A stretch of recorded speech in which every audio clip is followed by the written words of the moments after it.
The Adventures of Tom Sawyer, Chapter 3. Busy at War and Love. Tom presented himself before Aunt Polly, who was sitting by an open window in a pleasant rearward apartment which was bedroom, breakfast-room, dining-room, and library combined. The balmy summer air, the restful quiet, the odor of the flowers, and the drowsing murmur of the bees had had their effect, and she was nodding over her knitting, for she had no company but the cat, and it was asleep in her lap. Her spectacles were propped up on her gray head for safety. She had thought that of course Tom had deserted long ago, and she wondered at seeing him place himself in her power again in this intrepid way. He said, "Mayn't I go and play now, Aunt?" "What, a-ready? How much have you done?" "It's all done, Aunt." "Tom, don't lie to me. I can't bear it." "I ain't, Aunt. It is all done." Aunt Polly placed small trust in such evidence. She went out to see for herself, and she would have been content to find 20% of Tom's statement true. When she found the entire fence whitewashed, and not only whitewashed but elaborately coated and recoated, and even a streak added to the ground, her astonishment was almost unspeakable. She said, "Well, I never! There's no getting round it. You can work when you're a mind to, Tom." And then she diluted the compliment by adding, "But it's powerful seldom you're a mind to, I'm bound to say. Well, go along and play, but mind you get back some time in the week, or I'll tan you." She was so overcome by the splendor of his achievement that she took him into the closet and selected a choice apple and delivered it to him, along with an improving lecture upon the added value and flavor a treat took to itself when it came without sin through virtuous effort. And while she closed with a happy scriptural flourish, he hooked a doughnut. Then he skipped out and saw Sid just starting up the outside stairway that led to the back rooms on the second floor. Clods were handy, and the air was full of them in a twinkling. They raged around Sid like a hailstorm, and before Aunt Polly could collect her surprised faculties and sally to the rescue, 6 or 7 clods had taken personal effect, and Tom was over the fence and gone. There was a gate, but as a general thing he was too crowded for time to make use of it. His soul was at peace, now that he had settled with Sid for calling attention to his black thread and getting him into trouble. Tom skirted the block and came round into a muddy alley that led by the back of his aunt's cow-stable. He presently got safely beyond the reach of capture and punishment, and hastened towards the public square of the village, where 2 military companies of boys had met for conflict, according to previous appointment. Tom was general of one of these armies, Joe Harper, a bosom friend, general of the other. These 2 great commanders did not condescend to fight in person, that being better suited to the still smaller fry, but sat together on an eminence and conducted the field operations by orders delivered through aide-de-camp. Tom's army won a great victory, after a long and hard-fought battle. Then the dead were counted, prisoners exchanged, the terms of the next disagreement agreed upon, and the day for the necessary battle appointed, after which the armies fell into line and marched away, and Tom turned homeward alone. As he was passing by the house where Jeff Thatcher lived, he saw a new girl in the garden, a lovely little blue-eyed creature with yellow hair plaited into 2 long tails, white summer frock, and embroidered pantalettes. The fresh-crowned hero fell without firing a shot. A certain Amy Lawrence vanished out of his heart and left not even a memory of herself behind. He had thought he loved her to distraction. He had regarded his passion as adoration, and behold, it was only a poor little evanescent partiality. He had been months winning her. She had confessed hardly a week ago. He had been the happiest and the proudest boy in the world only 7 short days, and here in one instant of time she had gone out of his heart like a casual stranger whose visit is done. He worshipped this new angel with furtive eye, till he saw that she had discovered him. Then he pretended he did not know she was present, and began to show off in all sorts of absurd boyish ways in order to win her admiration. He kept up this grotesque foolishness for some time, but by and by, while he was in the midst of some dangerous gymnastic performances, he glanced aside and saw that the little girl was wending her way toward the house. Tom came up to the fence and leaned on it, grieving and hoping she would tarry yet a while longer. She halted a moment on the steps and then moved toward the door. Tom heaved a great sigh as she put her foot on the threshold. But his face lit up right away, for she tossed a pansy over the fence a moment before she disappeared. The boy ran around and stopped within a foot or two of the flower, and then shaded his eyes with his hand and began to look down street as if he had discovered something of interest going on in that direction. Presently he picked up a straw and began trying to balance it on his nose, with his head tilted far back, and as he moved from side to side in his efforts, he edged nearer and nearer toward the pansy. Finally his bare foot rested upon it, his pliant toes closed upon it, and he hopped away with the treasure and disappeared round the corner. But only for a minute, only while he could button the flower inside his jacket, next his heart, or next his stomach, possibly, for he was not much posted in anatomy, and not hypercritical anyway. He returned now and hung about the fence till nightfall, showing off as before, but the girl never exhibited herself again, though Tom comforted himself a little with the hope that she had been near some window meantime and been aware of his attentions. Finally he rode home reluctantly, with his poor head full of visions. All through supper his spirits were so high that his aunt wondered what had got into the child. He took a good scolding about clodding Sid, and did not seem to mind it in the least. He tried to steal sugar under his aunt's very nose, and got his knuckles rapped for it. He said, "Aunt, you don't whack Sid when he takes it." "Well, Sid don't torment a body the way you do. You'd be always into that sugar if I warn't watching you." Presently she stepped into the kitchen, and Sid, happy in his immunity, reached for the sugar bowl, a sort of glorying over Tom which was well nigh unbearable. But Sid's fingers slipped, and the bowl dropped and broke. Tom was in ecstasies. In such ecstasies that he even controlled his tongue and was silent. He said to himself that he would not speak a word, even when his aunt came in, but would sit perfectly still till she asked who did the mischief, and then he would tell, and there would be nothing so good in the world as to see that pet model catch it. He was so brimful of exultation that he could hardly hold himself when the old lady came back and stood above the wreck discharging lightnings of wrath from over her spectacles. He said to himself, "Now it's coming," and the next instant he was sprawling on the floor. The potent palm was uplifted to strike again when Tom cried out, "Hold on, now, what are you belting me for? Sid broke it." Aunt Polly paused, perplexed, and Tom looked for healing pity. But when she got her tongue again, she only said, "Humph! Well, you didn't get a lick amiss, I reckon. You been into some other audacious mischief when I wasn't around, like enough." Then her conscience reproached her, and she yearned to say something kind and loving, but she judged that this would be construed into a confession that she had been in the wrong, and discipline forbade that. So she kept silence, and went about her affairs with a troubled heart. Tom sulked in a corner and exulted his woes. He knew that in her heart his aunt was on her knees to him, and he was morosely gratified by the consciousness of it. He would hang out no signals. He would take notice of none. He knew that a yearning glance fell upon him now and then through a film of tears, but he refused recognition of it. He pictured himself lying sick unto death, and his aunt bending over him, beseeching one little forgiving word, but he would turn his face to the wall and die with that word unsaid. Ah, how would she feel then?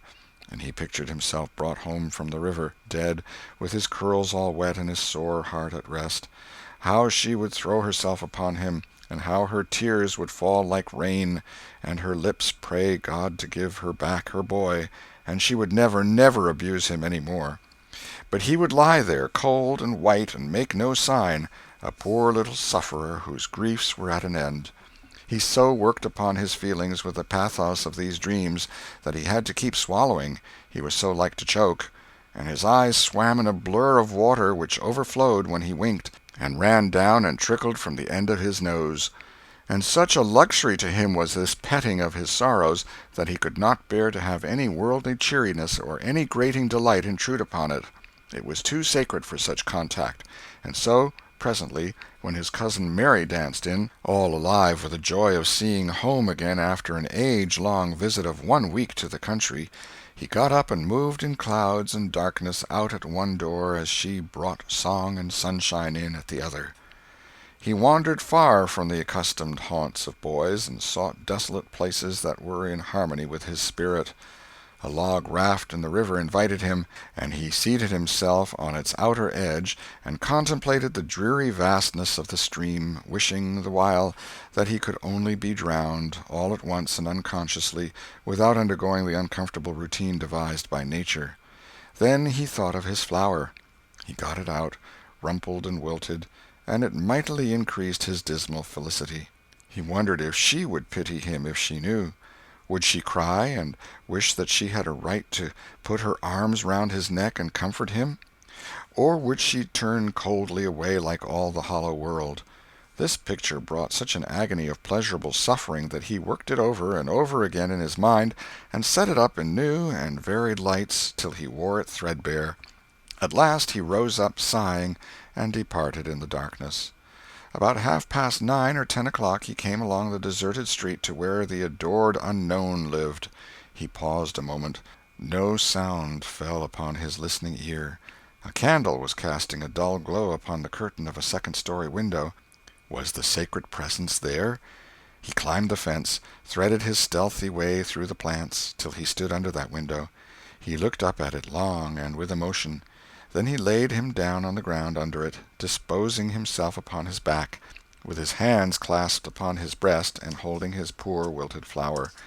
And thus he would die, out in the cold world, with no shelter over his homeless head, no friendly hand to wipe the death damps from his brow, no loving face to bend pityingly over him when the great agony came. And thus she would see him when she looked out upon the glad morning, and oh, would she drop one little tear upon his poor lifeless form, would she heave one little sigh to see a bright young life so rudely blighted, so untimely cut down?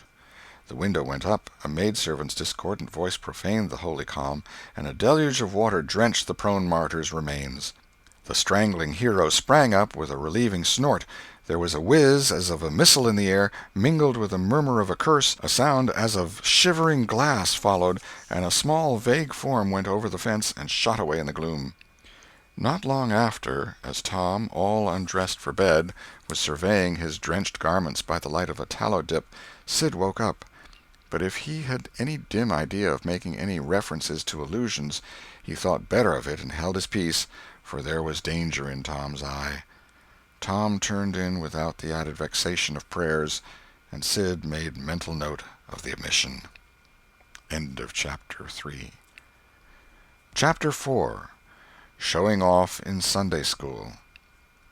The sun rose upon a tranquil world and beamed down upon the peaceful village like a benediction. Breakfast over, Aunt Polly had family worship. It began with a prayer built from the ground up of solid courses of scriptural quotations, welded together with a thin mortar of originality. And from the summit of this she delivered a grim chapter of the Mosaic law, as from Sinai. Then Tom girded up his loins, so to speak, and went to work to get his verses.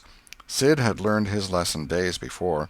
Tom bent all his energies to the memorizing of 5 verses, and he chose part of the Sermon on the Mount because he could find no verses that were shorter. At the end of half an hour Tom had a vague general idea of his lesson, but no more, for his mind was traversing the whole field of human thought, and his hands were busy with distracting recreations. Mary took his book to hear him recite, and he tried to find his way through the fog. "Blessed are the, poor? Yes, poor. Blessed are the poor, in spirit. In spirit. Blessed are the poor in spirit, for theirs. For theirs. Blessed are the poor in spirit, for theirs is the kingdom of heaven. Blessed are they that mourn, for they, for they, S-H-A. For they, S-H, oh, I don't know what it is, shall. Oh, shall. For they shall, shall mourn. Blessed are they that shall, they that shall mourn, for they shall what? Why don't you tell me, Mary? What do you want to be so mean for? "Oh, Tom, you poor thick-headed thing, I'm not teasing you. I wouldn't do that. You must go and learn it again. Don't you be discouraged, Tom. You'll manage it, and if you do, I'll give you something ever so nice. There now, that's a good boy." "All right. What is it, Mary? Tell me what it is." "Never you mind, Tom. You know if I say it's nice, it is nice." "You bet you that's so, Mary. All right, I'll tackle it again." And he did tackle it again, and under the double pressure of curiosity and prospective gain, he did it with such spirit that he accomplished a shining success. Mary gave him a brand-new Barlow knife worth 12.5 cents, and the convulsion of delight that swept his system shook him to his foundations. True, the knife would not cut anything, but it was a sure enough Barlow, and there was inconceivable grandeur in that, though where the Western boys ever got the idea that such a weapon could possibly be counterfeited to its injury is an imposing mystery and will always remain so, perhaps. Tom contrived to scarify the cupboard with it, and was arranging to begin on the bureau, when he was called off to dress for Sunday school. Mary gave him a tin basin of water and a piece of soap, and he went outside the door and set the basin on a little bench there. Then he dipped the soap in the water and laid it down, turned up his sleeves, poured out the water on the ground, gently, and then entered the kitchen and began to wipe his face diligently on the towel behind the door. But Mary removed the towel and said, "Now, ain't you ashamed, Tom? You mustn't be so bad. Water won't hurt you." Tom was a trifle disconcerted. The basin was refilled, and this time he stood over it a little while, gathering resolution, took in a big breath, and began. When he entered the kitchen presently, with both eyes shut and groping for the towel with his hands, an honorable testimony of suds and water was dripping from his face. But when he emerged from the towel he was not yet satisfactory, for the clean territory stopped short at his chin, and his jaws like a mask. Below and beyond this line there was a dark expanse of unirrigated soil that spread downward in front and backward around his neck. Mary took him in hand, and when she was done with him, he was a man and a brother without distinction of color, and his saturated hair was neatly brushed and its short curls wrought into a dainty and symmetrical general effect. He privately smoothed out the curls with labor and difficulty, and plastered his hair close down to his head, for he held curls to be effeminate, and his own filled his life with bitterness. Then Mary got out a suit of his clothing that had been used only on Sundays during 2 years.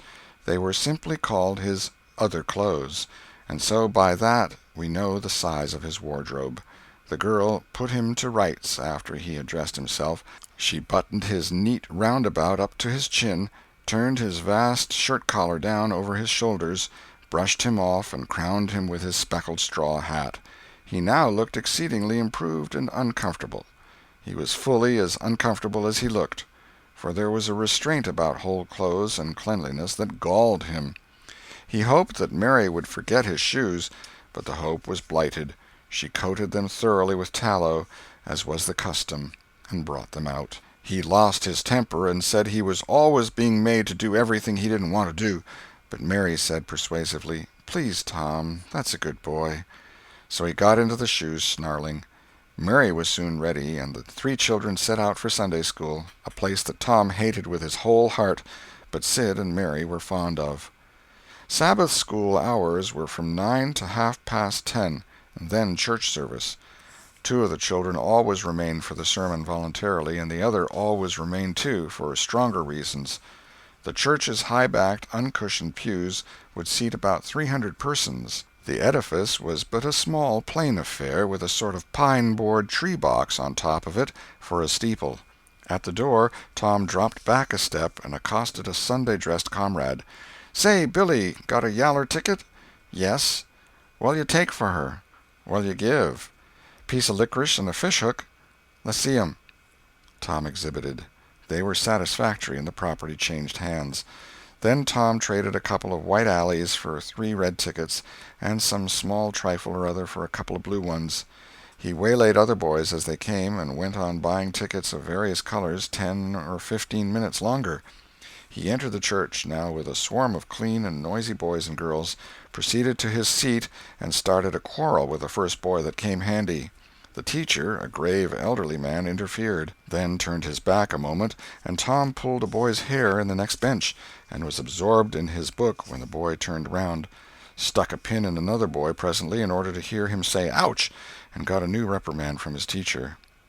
Tom's whole class were of a pattern, restless, noisy, and troublesome.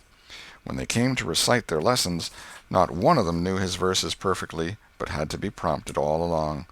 However, they worried through, and each got his reward, in small blue tickets, each with a passage of Scripture on it. Each blue ticket was pay for 2 verses of the recitation. 10 blue tickets equaled a red one, and could be exchanged for it. 10 red tickets equaled a yellow one. For 10 yellow tickets the superintendent gave a very plainly bound Bible, worth 40 cents in those easy days, to the pupil. How many of my readers would have the industry and application to memorize 2,000 verses even for a Doré Bible? And yet Mary had acquired 2 Bibles in this way. It was the patient work of 2 years, and a boy of German parentage had won 4 or 5. He once recited 3,000 verses without stopping. But the strain upon his mental faculties was too great, and he was little better than an idiot from that day forth. A grievous misfortune for the school, for on great occasions before company the superintendent, as Tom expressed it, had always made this boy come out and spread himself. Only the older pupils managed to keep their tickets and stick to their tedious work long enough to get a Bible, and so the delivery of one of these prizes was a rare and noteworthy circumstance. The successful pupil was so great and conspicuous for that day that on the spot every scholar's heart was fired with a fresh ambition that often lasted a couple of weeks. It is possible that Tom's mental stomach had never really hungered for one of those prizes, but unquestionably his entire being had for many a day longed for the glory and the éclat that came with it. In due course the superintendent stood up in front of the pulpit with a closed hymn-book in his hand and his forefinger inserted between its leaves, and commanded attention. When a Sunday school superintendent makes his customary little speech, a hymn-book in the hand is as necessary as is the inevitable sheet of music in the hand of a singer who stands forward on the platform and sings a solo at a concert. Though why is a mystery, for neither the hymn-book nor the sheet of music is ever referred to by the sufferer. This superintendent was a slim creature of 35, with a sandy goatee and short sandy hair. He wore a stiff standing collar whose upper edge almost reached his ears, and whose sharp points curved forward abreast the corners of his mouth, a fence that compelled a straight look-out ahead and a turning of the whole body when a side view was required. His chin was propped on a spreading cravat, which was as broad and as long as a bank-note, and had fringed ends. His boot-toes were turned sharply up, in the fashion of the day, like sleigh-runners, an effect patiently and laboriously produced by the young men by sitting with their toes pressed against a wall for hours together. Mr. Walters was very earnest of mien, and very sincere and honest at heart, and he held sacred things and places in such reverence, and so separated them from worldly matters, that unconsciously to himself his Sunday-school voice had acquired a peculiar intonation which was wholly absent on weekdays. He began after this fashion: "Now, children, I want you all to sit up just as straight and pretty as you can and give me all your attention for a minute or two. There, that is it. That is the way good little boys and girls should do.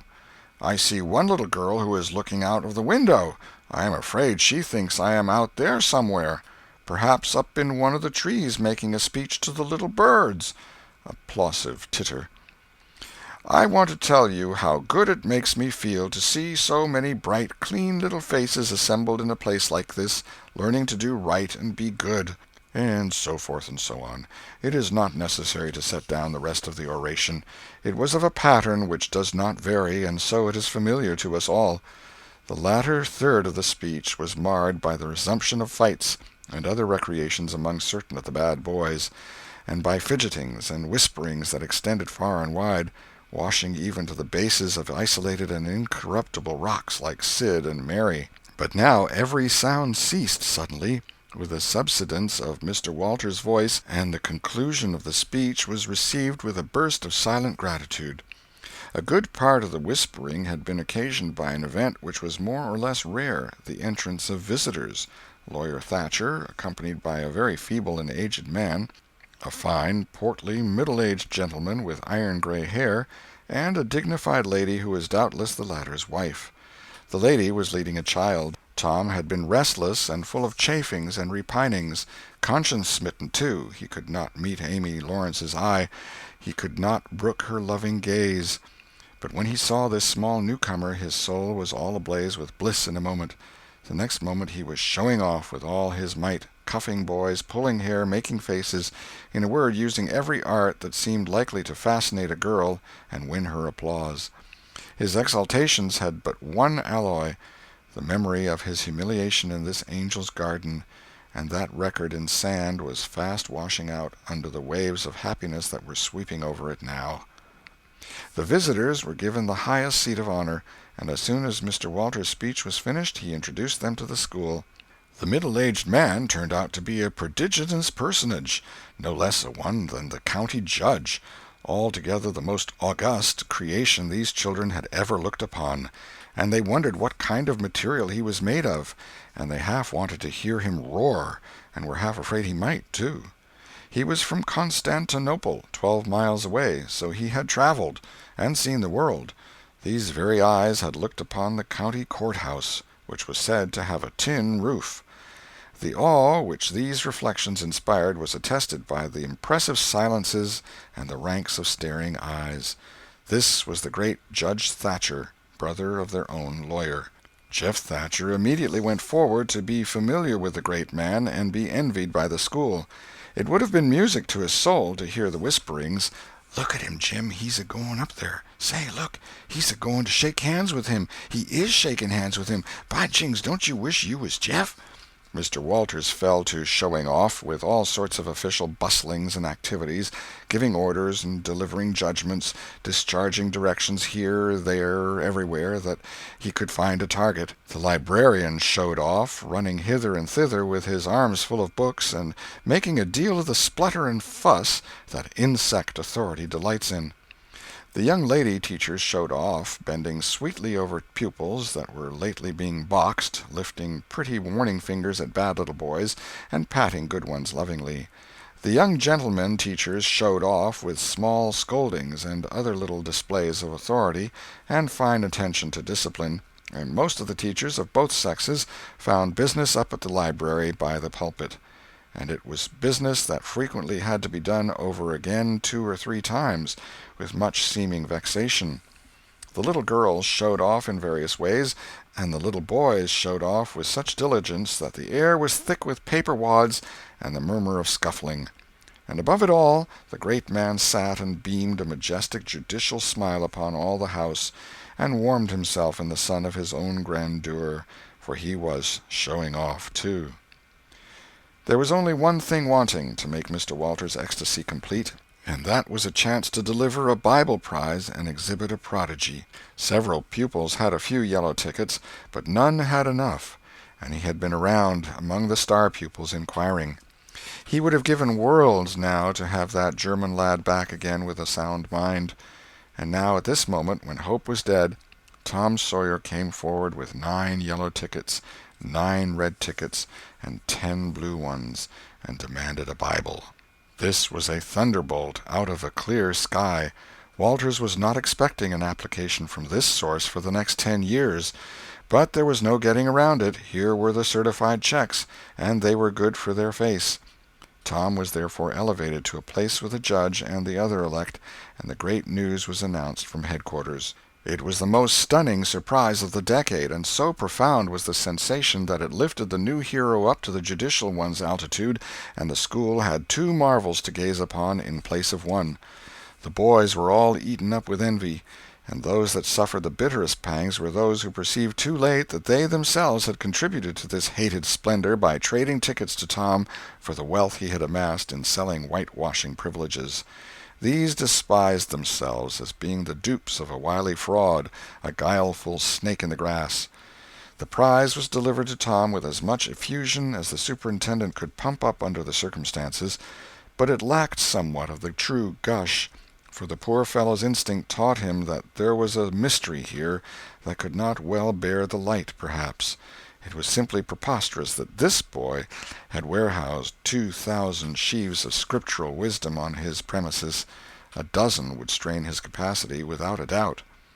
Amy Lawrence was proud and glad, and she tried to make Tom see it in her face, but he wouldn't look. She wondered. Then she was just a grain troubled.